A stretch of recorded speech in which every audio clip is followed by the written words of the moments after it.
What do you think the passing game looks like minus Odell Beckham Jr.? That's obviously one of the big pieces that won't be back this week or for the rest of the season, for that matter. Underwent successful ACL surgery, but they don't often say that you've had unsuccessful ACL surgery right after you had it. So what do you think this passing offense looks like?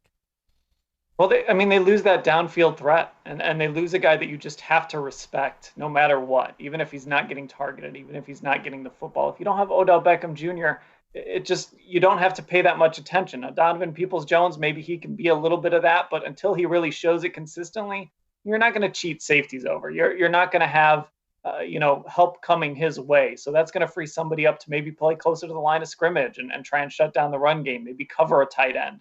Now for a guy like a Rashard Higgins, he's going against your number two corner now, not your nickel guy, not a safety, not a linebacker.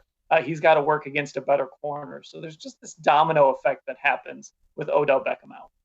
How do the Browns get around that with Baker Mayfield as well? Is it more controlled passing? Do you roll them out? What do you expect to see passing game wise, given that you can't stretch the field like you normally would?